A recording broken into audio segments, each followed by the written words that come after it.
जय श्री कृष्ण भक्तों, आपका स्वागत है भागवत महापुराण में। वसुदेवं सुतं देवं कंसचारूरमर्दनं देवकी परमानंदं श्रीकृष्ण वंदे जगद्गुरु। श्रीकृष्ण शरणं गोपाल शरणं श्रीकृष्ण शरणं गोपाल शरणं मेरे बाके बिहारी नंदलाल शरणं श्रीकृष्ण शरणं गोपाल शरणं श्रीकृष्ण शरणं गोपाल शरणं मेरे बाके बिहारी नंदलाल शरणं मेरे बाके बिहारी नंदलाल शरणं श्री कृष्ण शरणं गोपाल शरणं श्री कृष्ण शरणं गोपाल शरणं मेरे बाके बिहारी नंदलाल शरणं मेरे बाके बिहारी नंदलाल शरणं श्री कृष्ण शरणं गोपाल शरणं श्री कृष्ण शरणं गोपाल शरणं मेरे बाके बिहारी नंदलाल शरणं मेरे बाके बिहारी नंदलाल शरण। बोल भगवान श्री कृष्ण की जय, श्री नंद के लाला की जय, श्री देव की नंदन श्री कृष्ण की जय, श्री द्वारकाधीश भगवान श्री कृष्ण की जय। बोल देवादिदेव पूर्ण ब्रह्म भगवान श्री कृष्ण की सदा ही जय। जय श्री कृष्ण भक्तों, आपका स्वागत है भागवत महापुराण की इस गाथा में। हमने चित्रकेतु का वो पढ़ा, जाना, उसका चरित्र जाना और जाना कि कैसे उसको श्राप के रूप में भी वरदान मिला था। इसलिए भक्तों, जब कभी दुख आए तो ये समझ लेना कि दुख जो है ये हमें सुख में कन्वर्ट हो जाएगा। ये भी कोई मेरा पाप धोने के लिए आया था। आगे भक्तों, ये आज इस छठे स्कंद का विश्राम है। द्वितीय और अदिति की संतानों का मूर्तगणों की उत्पत्ति का वर्णन है। अदिति देवताओं की माता है, यानी कि इंद्र की माता है, और दिति असुरों की माता है, राक्षसों की माता है। इसी बीच में दिति को गर्भ ठहरा था और इंद्र ने को पता चला कि यहाँ से असुर पैदा होंगे। उस गर्भ के 49 टुकड़े कर दिए और वो 49 मूर्तगण हो गए और वो उसके साथ स्वर्गलोक में देवता बन गए थे। उनको वहाँ ले गए। इसके आगे पुंसन व्रत की गाथा है कि व्रत कैसे रखना चाहिए, क्या क्या उसके नियम हैं, और इस व्रत के साथ ही इस व्रत रखने से धन की अपार प्राप्ति होती है, मनोकामनाएं पूर्ण होती हैं। और यहीं पर आज छठा स्कंद का विश्राम हो जाता है और आज हम श्रीमद् भागवत महापुराण का 7वां स्कंद प्रथमों अध्याय का आरंभ करते हैं। आइए इसको आरंभ करें। सच्चिदानंद रूपाय विश्वोत्पत्ते आदि हेतवे ताप्तय विनाशाय श्री कृष्णाय वयं नमो श्री कृष्णाय वयं नमो नमः। श्री कृष्णाय वयं नमो नमः। श्री कृष्णाय वयं नमो नमः। श्री कृष्णाय वयं नमो नमः। बोल भगवान श्री कृष्ण महाराज की जय। यहाँ पर नारद युधिष्ठिर संवाद और जय विजय की कथा है। कहते हैं राजा परीक्षित को थोड़ी शंका हुई कि भगवान तो पक्षपात रहित हैं, उनको कोई गुण नहीं लगते, फिर भी उन्होंने इंद्र का पक्ष लेकर के उसको ये विधि बताई कि वृत्रासुर को कैसे मारा जाए। तो उसके संबंध में वो बोले कि ऐसा क्यों होता है, कि ऐसा भगवान क्यों करते हैं। तो सुखदेव जी ने उसके समाधान किया और कहा कि भगवान अद्भुत चरित्र के संबंध में तुमने बड़ा सुंदर प्रश्न किया है, क्योंकि ऐसे प्रसंग प्रहलाद और भक्तों की महिमा से परिपूर्ण है, जिसके श्रवण से ही भगवान की भक्ति बढ़ती है। इस प्रकार पुण्य में प्रसंग को नारद जी महात्मागण बड़े प्रेम से गाते हैं। अब मैं अपने पिता श्री कृष्ण द्वैपायन मुनि को नमस्कार करके भगवान की लीला का कथा का वर्णन करता हूँ। वास्तव में भगवान निर्गुण है, अजन्मा, अव्यक्त और प्रकृति से पर हैं। ऐसा होने पर भी वे अपनी माया के गुणों को स्वीकार करके वे बाध्य बाधक भाव को अर्थात मरने और मारने वाले दोनों परस्पर विरोधी रूपों को ग्रहण करते हैं। सतोगुण, रजोगुण और तमोगुण ये प्रकृति के गुण हैं, परमात्मा के नहीं। परीक्षित, इन तीनों गुणों की ही भी एक साथ ही घटती बढ़ती नहीं होती। भगवान समय के अनुसार गुणों को स्वीकार करते हैं। सतोगुण की वृद्धि के समय वो देवताओं और ऋषियों का, रजोगुण की वृद्धि के समय दैत्यों का और तमोगुण की वृद्धि के समय वह यक्ष व राक्षसों का अपनाते हैं और उनका अभियुक्त करते हैं। जैसे व्यापक अग्नि, काष्ठ आदि भिन्न भिन्न आश्रयों से रहने पर भी उनसे अलग नहीं जान पड़ती, परंतु मंथन करने से वह प्रकट हो जाती है, वैसे ही परमात्मा सभी शरीर में रहते हैं, अलग नहीं जान पड़ते। परंतु विचारशील पुरुष हृदय मंथन करके उनके अतिरिक्त सभी वस्तुओं का बात करके अनंत अपने हृदय में ही अंतर्यामी रूप से उन्हें प्राप्त कर लेता है। जब परमेश्वर अपने लिए शरीर का निर्माण करना चाहते हैं, तब अपनी माया से रजोगुण की अलग सृष्टि करते हैं। जब वह विचित्र योनियों में रमण करना चाहते हैं, तब सतोगुण की सृष्टि करते हैं, और जब शयन करना चाहते हैं तो तमोगुण को बढ़ा लेते हैं। परीक्षित, इस बारे में एक गाथा बहुत मशहूर है। तुम्हारे दादा युधिष्ठिर ने यही प्रश्न नारद मुनि जी से किया था, और उस प्रश्न का उत्तर नारद मुनि जी ने जो दिया वो बहुत सरल तरीका है, जिससे कि तुम समझ जाओगे कि भगवान दैत्यों का या किसी का साथ नहीं देते।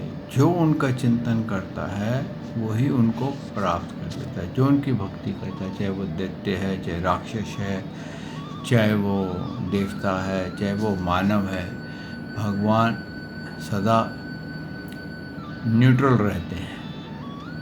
लेकिन क्यों?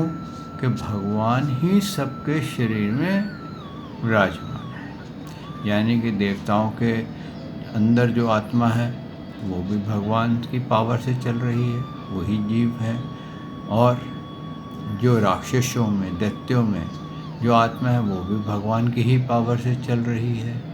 और जो मानवों में और पशु पक्षियों और जड़वर, लतावर्ग, अनक, वनस्पतियों में जो आत्मा है वो भी भगवान की ही शक्ति से बनी हुई है, क्योंकि उनके कर्म ऐसे हो गए हैं कि वो भगवान से अपने आप को विमुख मानते हैं। उनको अहंकार हो गया है कि मैं अलग हूँ। जैसे मुझे अहंकार हो जाए मैं नरेश हूँ, आपको अहंकार हो जाए मैं विजय हूँ, मैं रमेश हूँ। तो हकीकत क्या है? हम सब में आत्मा उस परमात्मा की ही है। ये शरीर की अलग अलग शक्लें बनी हुई हैं। वैसे ही जैसे आप जानते हैं कि जो मिट्टी का कुम्हार होता है वो अलग अलग बर्तन बनाता है, अलग अलग खिलौने बनाता है, हर अलग अलग शक्लें बनाता है। अब एक बच्चा खेल रहा था, वो बच्चों के लिए उसने खिलौने बनाए। एक खिलौना राम का बनाया, एक लक्ष्मण जी का बनाया, एक सीता जी का बनाया, एक उसने रावण का बनाया, एक उसका बनाया अपना कुंभकर्ण का, मेघनाथ का है, और हनुमान जी का भी बनाया। अब आपस में बच्चे खेल रहे थे, वो कहे मैं राम लूँगा, वो कहे मैं राम लूँगा। ऐसे करते करते आपस में झगड़ा हो गया और उन्होंने वो खिलौने तोड़ दिए तो क्या हुआ? वो राम भी मट्टी, रावण भी मट्टी। पर जब उनको आकृति मिली तो वो राम की और रावण की। ऐसे ही हमें जब आकृति मिली तो किसकी मिली? हमें हमारे मानव देह में। हम जो इस नाम से अपने आप को पुकारते हैं, हम अपने आप को वही समझने लगे। लेकिन हकीकत क्या है कि हम पहले भी मट्टी थे, अभी भी मट्टी हैं, इसके बाद भी मट्टी हैं। ये तो सिर्फ बीच में जो शक्ल मिली है उसके कारण हमने अहंकार कर लिया है। और यही राजा युधिष्ठिर ने पूछा। राजा युधिष्ठिर ने क्या पूछा? अहो, यह तो बड़ी विचित्र बात है। परम तत्व भगवान श्री कृष्ण में समा जाना तो बड़े बड़े अन्य भक्तों के लिए भी दुर्लभ है, फिर भगवान से द्वेष करने वाले शिशुपाल को यह गति कैसे मिली? ये प्रश्न का कारण क्यों उठा? क्योंकि जब राजसूय यज्ञ हुआ था तो उस समय क्या हुआ कि शिशुपाल ने भगवान का विरोध किया था कि इनकी अगर पूजा, इतने बड़े बड़े देवता बैठे हुए हैं, शंकर जी बैठे हुए हैं, विष्णु जी बैठे हुए हैं, ब्रह्मा जी बैठे हुए हैं, ऋषि व्यास बैठे हुए हैं, बड़े बड़े ऋषि मुनि और इतने बड़े बड़े देवता बैठे हैं, तो फिर इनकी पूजा क्यों होनी चाहिए? तो उसका विरोध किया था उसने, क्योंकि वो उसमें श्रापित था। जय विजय के समय वो श्रापित था कि वो नीचे गिरेंगे और 3 जन्मों तक वो भटकते रहेंगे। तो इसी तरीके से जब वो श्रापित था तो उसने उसकी माता जी ने भगवान श्री कृष्ण से ये वरदान मांगा था कि ये 100 गलतियाँ ऐसी कर दे जो कि मृत्यु दंड का भागी हो, तो उसको आप क्षमा कर देना। इसी प्रकार से उसने भगवान को गालियाँ दी थी, और वो एक एक गाली जो थी वो एक एक मृत्यु दंड के बराबर थी। तो भगवान ने उससे बोला भी कि अब तेरी 4 गलतियाँ रह गई हैं, अब तेरी 2 गलतियाँ रह गई हैं, अब 1 रह गई, अब तेरा समाप्त हो गया। तो तेरे को वरदान मिला हुआ था, अभिधान मिला तो समाप्त हो गया। तो उन्होंने सुदर्शन चक्र से उसका नमाया हो गई थी। तो शिशुपाल की जब मृत्यु हुई तो उसमें से एक ज्योति निकली, पहले आकाश में गई, फिर आकाश में जा कर के सीधे ही भगवान के श्री विग्रह में समा गई। तो इसी को देख करके युधिष्ठिर जी को बड़ा आश्चर्य हुआ कि ये तो राक्षस था, लेकिन भगवान में कैसे समा गया? ये तो भगवान से हमेशा द्वेष करता था। तो नारद जी इसका रहस्य हमें सभी जानना चाहते हैं। ये नारद जी से पूछा और कहा कि हम सभी इसका रहस्य जानना चाहते हैं। पूर्व काल में भगवान की निंदा करने के कारण ऋषियों ने राजा वेन को नरक में डाल दिया था। यह दमघोष का लड़का क्षमा करें, यह दमघोष का लड़का पाप आत्मा शिशुपाल और दुर्बुद्धि दत्तवंकर दोनों ही सब जब से तुतलाकर बोलने लगे थे तब से अब तक भगवान से द्वेष ही करते रहे हैं। अविनाशी पारब्रह्म ब्रह्म भगवान श्री कृष्ण को ये पानी पी पी कर गाली देते थे, परंतु इसके फलस्वरूप ना तो इनकी जीवा में कोढ़ी हुआ और ना ही इन्हें घोर अंधकार में नरक की प्राप्ति हुई।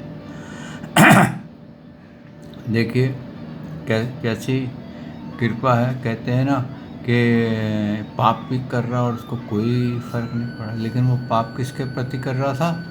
भगवान श्री कृष्ण के प्रति। यही आगे बताया उन्होंने, नरक की प्राप्ति।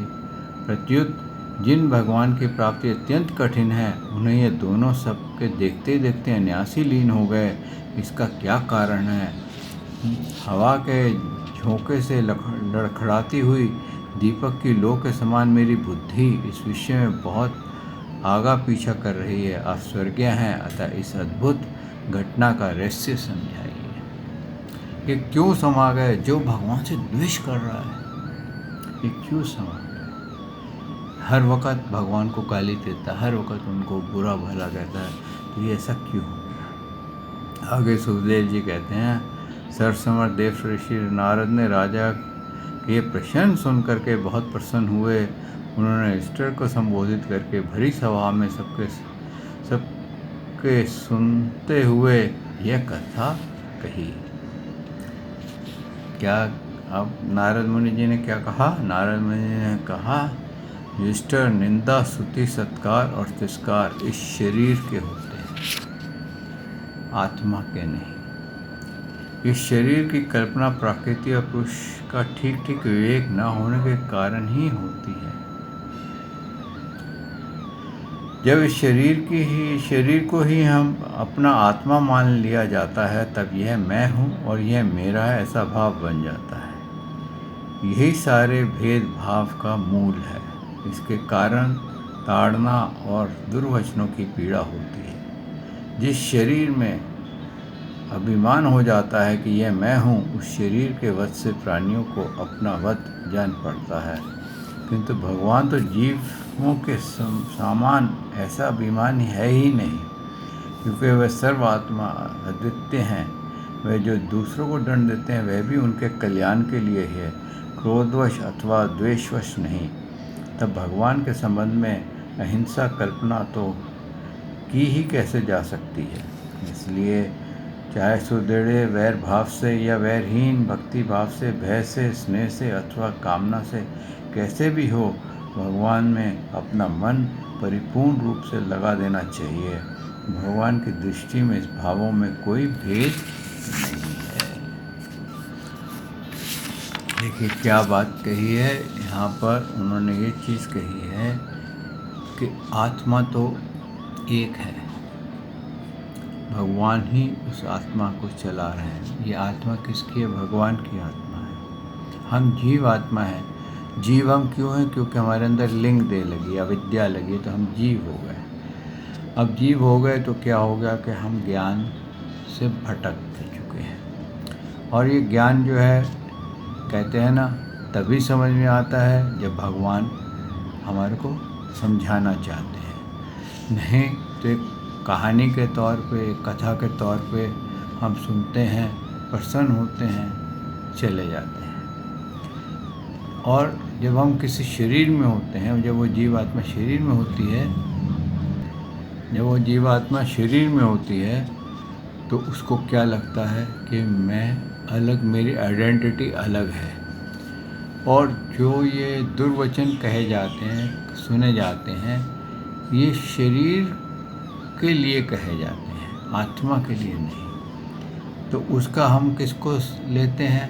हम अपने कष्ट जो है इसलिए होता है कि हम अपने आप को शरीर माने बैठे हैं, इसने मेरे शरीर को गाली दी है। हकीकत क्या है? आत्मा उसमें भी वही है, मुझ में भी वही है। जैसे बोतल में पानी हो, गिलास में पानी हो, तो गिलास वाला पानी बोले मैं अलग हूँ, बोतल वाला पानी बोले अलग हूँ, लेकिन उनको एक जग में डाला जाए तो सेम है। तो इसलिए हम भगवान के अंश हैं। हम भगवान से अलग हो गए हैं अपनी अविद्या के कारण। अपनी अविद्या के कारण जब हम अलग हो गए हैं तो उसके कारण हमारे को ये भेदभाव लगते हैं। ऐसे ही आगे उन्होंने क्या कहा है, मिस्टर, मेरा तो ऐसा दृढ़ निश्चय है कि मनुष्य वैर भाव से भगवान से जितना तन्मय हो जाता है उतना भक्ति योग से नहीं। भृंगी कीड़े को ला करके भीतर अपने छिद्र में बंद कर देता है और वह भय और उद्वेग से भृंगी चिंतन करते करते उसके जैसा हो जाता है। यही बात भगवान श्री कृष्ण के संबंध में है। क्या कह रहे हैं यहाँ पर कि एक आपने देखा आपके घर में एक कीड़ा आता है जो कि मिट्टी का घरौंदा लगाता है, उसको भृंगी कीट कहते हैं। उसके अंदर मेल फीमेल नहीं होता है, वो बाहर से फूलों से कोई एक कीड़ा उठा करके ले आता है और वो अपने घर के अंदर उसको बंद कर देता है और उसको कहते हैं ना डंग मार देता है थोड़ा सा, तो उसको पेन होती है और वो ऊपर बैठ के T T T T T T आवाज़ एक निकालता है और वहीं बैठा रहता है। तो जो अंदर कीड़ा होता है ना, तो उसके अंदर चिंतन उस भृंगी कीट का शुरू हो जाता है और जैसे उस कीट का चिंतन शुरू हो जाता है तो भृंगी कीट बन जाता है, यानी कि सेम रूप धारण कर देता है। ये प्रैक्टिकल आप अपने घर में देख सकते हैं, जहाँ पर ये घरौंदे लगते हैं, मिट्टी के घर बने होते हैं, उसमें आप कभी तोड़ के देखिए तो उसमें हमेशा कोई ना कोई कीड़ा ऐसा होगा जैसे कि कैटरपिलर की तरह, सुंडी की तरह या कोई और शक्ल का होगा।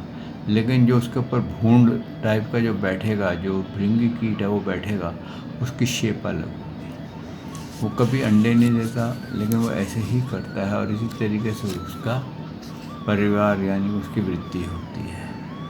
तो कहते हैं कि यही बात भगवान के बारे में भी बिल्कुल यही है। भगवान का चिंतन, आगे नारद जी कहते हैं कि जितना द्वेष से उनका चिंतन डीप होता है उतना भक्ति भाव से नहीं होता। आप इसका एग्जाम्पल ऐसे समझ सकते हैं कि अगर आप किसी के साथ आपकी शत्रुता हो जाए तो आपको उसके प्रति द्वेष के कारण उसका चिंतन कितना दृढ़ हो जाएगा। आप उसके बारे में बहुत डीपली सोचेंगे और इतना सोचेंगे कि आपके अंतःकरण में उसका फिगर जाएगी, उसके बारे में विचार जाएंगे। इसी प्रकार जब कहते हैं पर ये द्वेष से भगवान की भक्ति नहीं करनी चाहिए, क्योंकि जब आप द्वेष से भगवान की भक्ति करते हैं, ये बात सही है कि जब आप द्वेष करेंगे तो भगवान का चिंतन बहुत ज़्यादा करेंगे, नॉर्मल स्टेज में उतना नहीं कर सकेंगे। लेकिन उसका फल क्या होगा, अगर बाय चांस आप उसमें छूट गए, कहीं पर आपसे गलती हो गई, तो ये क्या है, ये सीधा पहाड़ के ऊपर बिना किसी प्रोटेक्शन के चढ़ना, यानी कि सीधे पहाड़ पे बिना प्रोटेक्शन के चढ़ना। अगर कुछ कहीं स्लिप हो गए या हाथ छूट गया तो सीधे गहरी खाई में गिरोगे, यानी कि घोर नरकों में, ऐसे नरकों में जाओगे जहाँ पर पता भी नहीं चलेगा कि आपके साथ क्या हो गया और कब से आप पड़े हो, आपको कोई पता नहीं चलेगा। कहते हैं ना, अनादिकाल हो जाएगा। और अगर आप भक्ति भाव से भगवान की पूजा करेंगे, भगवान को पाने की कोशिश करेंगे, तो क्या होगा कि आप स्टेप बाय स्टेप चढ़ेंगे। और अगर आप किसी जगह गलती हो भी गई, कहीं फिसल भी गए, तो कुछ सीढ़ियाँ नीचे आ जाएंगे, लेकिन पूरा आपका जो भक्ति है, पूरा जो आपका तप है, वो नाश नहीं होगा। लेकिन द्वेष में क्या होगा कि आपका हाथ फिसला तो जितना भी आपकी मेहनत करके जब आप ऊपर चढ़े हैं वो समाप्त हो जाएगा और आप घोर नरकों के वासी हो जाएंगे। यहाँ क्या गिरेंगे, फिर हो सकता है उस जन्म में नहीं, अगले जन्म में फिर आपके पिछले जन्म की वहीं सीढ़ियों से फिर आप ऊपर चढ़ने शुरू हो जाएं और आप भगवान तक पहुँच जाएं। तो यही भगवान के बारे में कहा है कि ये बिल्कुल वैसे ही है जैसे कि वो कीट कीड़े को बंद कर देता है और वो भगवान का चिंतन, वो भृंगी कीट का चिंतन करते करते भृंगी हो जाता है।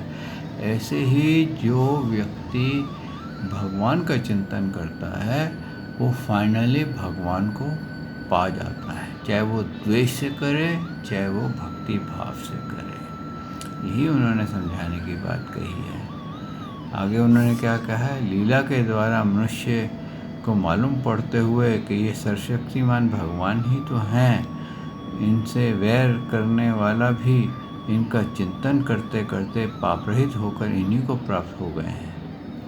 एक नहीं अनेकों मनुष्य काम से, द्वेष से, भय से और स्नेह से अपने मन को भगवान में लगाकर एवं अपने सारे पाप धोकर उसी प्रकार भगवान को प्राप्त हुए हैं जैसे भक्ति भाव से।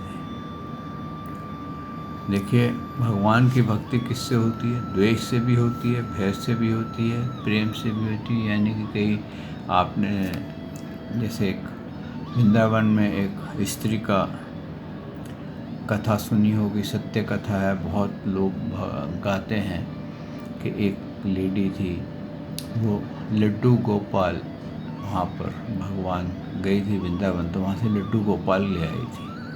और जब ले आई तो वहाँ के जो गोस्वामी थे वो कहते थे इनको ऐसे रखना जैसे तुम्हारे बालक होते हैं, तो ये तुम्हारे बालक बन के तुम्हारे से रहेंगे। तो वही था, उनका एक पुत्र हुआ और वो उसके बावजूद भी लड्डू गोपाल को वैसे ही ट्रीट करती थी, नहलाना धुलाना, उनको भोग लगाना, जैसे माँ अपने बच्चे को ट्रीट करती है। तो इस तरह से ट्रीट करते करते अब क्या हुआ, पहले वो हर साल वृंदावन जाती थी, अब बीमार पड़ गई, जा नहीं सकी। फिर उसको कहीं जाना पड़ा तो उसने अपनी बहू को कहा कि तू लड्डू गोपाल को ऐसे भोजन कराना, ये कराना, इनको स्नान कराना, पानी गर्म करना, सर्दियाँ आ गई हैं, इनको कंबल देना, वैसे ही जैसे एक बालक को करते हैं। तो वो करते रहे और अब क्या हुआ, वो वापस आई तो भोग लगा रही थी, अचानक लड्डू गोपाल उसके हाथ में पकड़े थे, गिर गए। तो बहुत वो रोना धोना हो गया तो उसने बोला डॉक्टर को बुलाओ। अब उसका बेटा कहता कि क्या करूँ, माँ तो चुप ही नहीं करे, वो तो कहे नहीं, इनको बहुत चोट लग गई, गहरी चोट लग गई, इसको डॉक्टर को बुलाओ। कहे माँ कोई बात नहीं, मूर्ति है, गिर जाती है, क्या हुआ, लेकिन मूर्ति कोई डैमेज तो नहीं हुई। नहीं, मूर्ति नहीं है तो साक्षात भगवान है। आखिर बहुत कुछ जब देखा नहीं संभल रहा तो पड़ोसियों ने कहा जाओ एक डॉक्टर को बुला लो, उसको फीस दे देना, कहना आकर के चेक करके चला जाएगा, ये शांत हो जाएगी। कहते हैं जब डॉक्टर आया, उसने पैसे ज़्यादा दिए मांगे, वो आया, आकर के जैसे स्टेथोस्कोप उनको मूर्ति को लगाया तो क्या, वो तो घबरा गया। तो क्या हुआ कि मैं पहली बार मैं देख रहा हूँ कि मूर्ति के अंदर बीट हो रही है, हार्ट बीट चल रही है, धड़कन हो रही है। ये तो बीट हो रही है, ऐसा लग रहा है ये मूर्ति नहीं है, ये लाइव है। तो सभी बड़े हैरान हो गए कि ये क्या हुआ। तो यहाँ पर क्या था, यहाँ स्नेह से, प्रेम से उसने भगवान को जागृत कर लिया था। इसी प्रकार से भक्तों, भगवान को पाने की अनेकों विधियाँ हैं। आगे उन्होंने क्या कहा, कोई भक्ति से प्राप्त करता है, कोई स्नेह से प्राप्त करता है। महाराज गोपियों ने भगवान से मिलकर तीव्र काम अर्थात प्रेम से, कंस ने भय से, शिशुपाल, दंतवक्र आदि राजाओं ने द्वेष से, यदुवंशियों ने पारिवारिक संबंध से, तुम लोगों ने स्नेह से और हम लोगों ने भक्ति से अपने मन को भगवान में लगाया है। भक्तों के अतिरिक्त जो 5 प्रकार के भगवान का चिंतन करने वाले हैं, उनमें राजा वेन की तो किसी में भी गणना नहीं होती, क्योंकि उसने किसी भी प्रकार से भगवान में मन नहीं लगाया था। सारांश ये है कि चाहे जैसे हो, अपना मन भगवान श्री कृष्ण में तन्मय कर देना चाहिए महाराज। फिर तुम्हारे जैसे मसौरे भाई शिशुपाल और दंतवक्र दोनों ही विष्णु भगवान के मुख्य पार्षद थे। ब्राह्मण के शाप से इन दोनों ने अपने पद से च्युत होना पड़ा। तो इन्होंने, राजा युधिष्ठिर ने पूछा, नारद भगवान पार्षद भी प्रभावित करने वाले वह शाप किसने दिया था तथा वह कैसे था? भगवान अन्य प्रेमी फिर जन्म मृत्यु संसार में आए, यह बात तो कुछ अविश्वसनीय है सी मालूम पड़ती है। वैकुंठ में रहने वाले लोग प्रकृति और शरीर, इंद्रियां और प्राणों से रहित होते हैं। उनका प्राकृतिक शरीर से संबंध किस प्रकार हुआ, यह बात आप अवश्य सुनाइए। अब यहाँ पर नारद जी ने ये बताया कि ये जय विजय विष्णु जी के पार्षद थे। वो वहाँ पर सनक सनातन और सनत कुमार जी पहुँच गए, उनको रोक दिया, क्योंकि वहाँ पर भी गुण हैं, सतोगुण, तमोगुण, रजोगुण के गुण हैं, देवताओं के उसमें आते हैं। तो उनको श्राप दिया और वो नीचे जब गिरे तो उन्होंने कहा कि 3 जन्मों के बाद भगवान से द्वेष करने के कारण तुम भगवान को प्राप्त हो जाओगे। और वही श्राप का हम पूरा अध्ययन कल करेंगे। आज वाणी को यहाँ विश्राम देते हैं।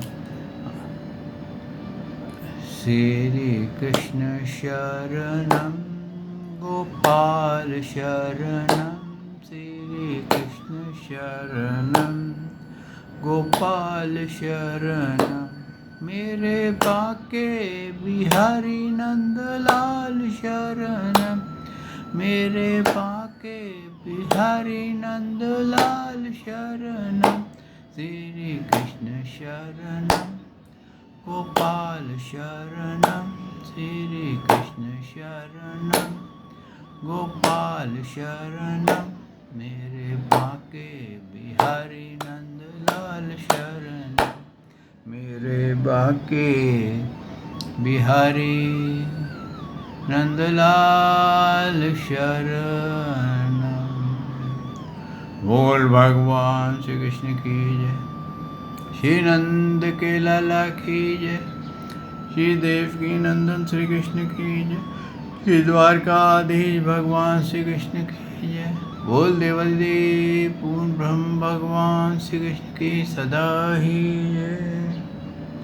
जय श्री कृष्ण भक्तों।